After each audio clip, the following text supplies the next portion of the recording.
All right, welcome back to the stream. Welcome back to another video. Today we are going to talk about, which is, I thought this is kind of like a silly title, but it kind of makes sense. Like, should you wait? Should you wait till 2024 to buy your Tesla?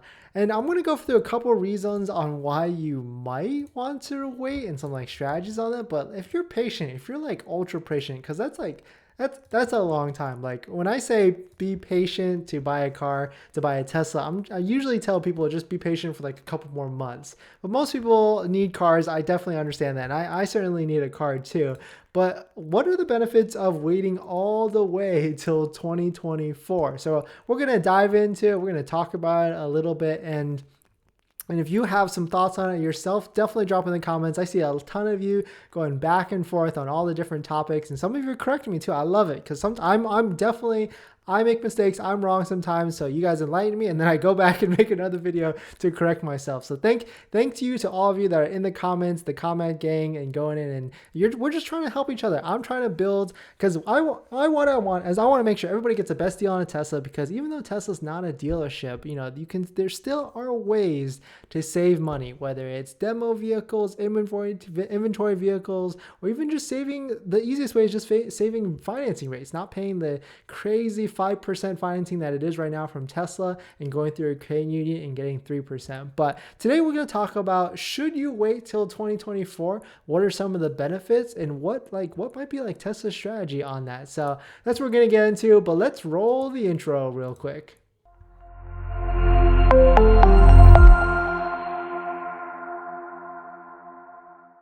All right, so Tesla, it's like expensive car, but all of them, and the Model 3, the Model Y, the S, and the X, they're all pretty expensive. But welcome back to another video. My name is Dennis. I've had 3 Teslas so far: a Model 3, a Model S, and a Model Y. So then the wrong order. But I love talking about Tesla hacking, as I like to call it, but basically just getting the best deal on a Tesla. So if you're interested in any of that, please hit that like and definitely hit that subscribe. So yeah, Model 3, they're all very, very expensive, and they all used to not be that expensive. Demand kind of just pushed everything up. They had to adjust their prices to make sure they're still, it makes sense, profitable. They're still profitable with all the influx of the cost of like all the prices of materials, the builds and everything. But right now, all the prices are still pretty high. So here is a Tesla price history tracker. You can take a look at yourself.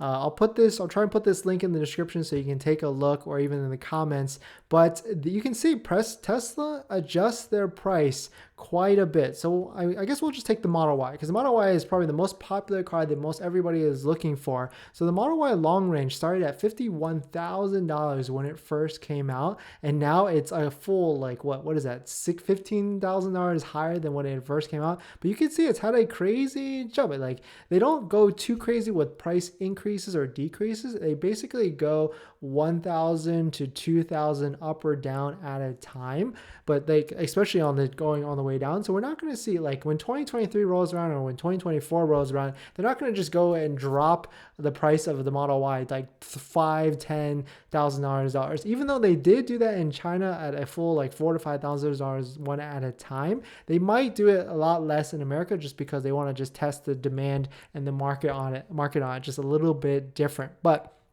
that might be one reason you want to wait till 2024. You can see here at each segment, or each time they did a price decrease or increase, it was only $1,000 to $2,000 at a time. So that's one reason. The other big reason is the tax credit. So the tax credit, if you're not aware, in the first year that it comes back, which is 2023, when it comes back on January 1st and Tesla becomes eligible, like they released that 200 vehicle cap that didn't make the Teslas eligible last year, there's still things that Tesla and all the other EVs still have to make sure that to make their vehicles eligible, like the battery manufacturing and the critical battery components. But if Tesla can get both of those figured out and the vehicles, the Model Y and the Model 3, become eligible, The first year of the tax credit, 2023, it's just a tax liability credit. So if you make enough income and throughout the year you're paying tax, if you're a W-2 employee,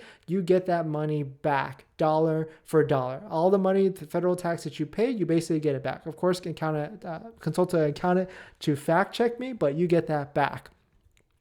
But in 2024, that actually changes. The Senate, the US government is requiring or trying to make sure that when people buy an EV that qualifies for the tax credit in 2024, it will make it a point of sale discount. So this is an article from Edmunds. I actually go to this article a lot. It basically goes about electric tax credit, the electric vehicle tax credit. It's a very, very in-depth, good article that goes through the battery components and manufacturing, which vehicles qualify. It goes through the income limits, which you might not be aware about. And then it goes through the vehicles that may or may not qualify, but we don't know 100% next year which vehicles are going to qualify because the EPA hasn't released more information, and also Tesla has not came out with any information, and they're not going to, right? Because they don't want to affect year-end sales or month-end or year-end sales at all. They have a number to hit. So of course they're not going to come out and say, hey guys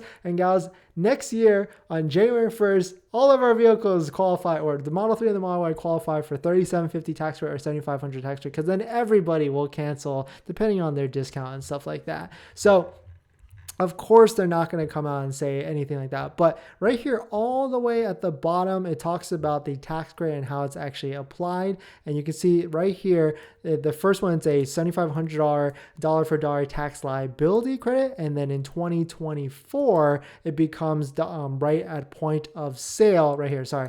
The you can elect to transfer the EV tax credit to your qualified dealer at point of sale and effectively turn the credit into a discount for the car. So that could be one main reason why you want to wait till 2024. If you have massive patience and you can wait and you can drive. I mean, there's some people, right? I talk to people a lot where they're like, I'm in a Prius right now, or I'm in a whatever vehicle. I can drive it for another year and I don't need a Tesla right now, but I want to make sure I get the best deal. But the other flip side to that, you have to remember, if Tesla becomes eligible for the tax credit, the demand for Tesla vehicles is going to skyrocket, because if everybody can save $3,000, $4,000, or even $7,500, it really becomes a no-brainer to buy a Tesla. Because if let's say for best case scenario, the $66,000 Model Y gets the tax credit at $7,500. That brings it down to $59,000, which is still kind of high. But let's say they drop the price a couple $1,000s after that. It's still a pretty good deal,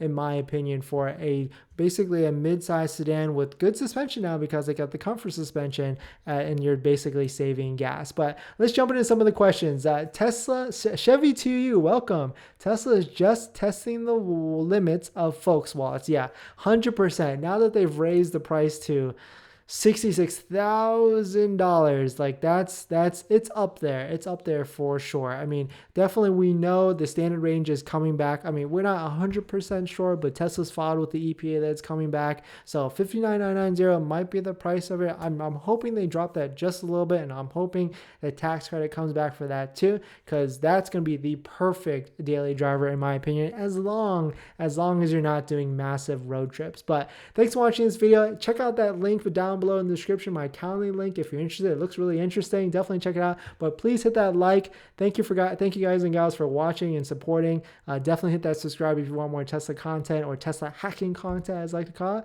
And I'll see you guys in the next one. See ya.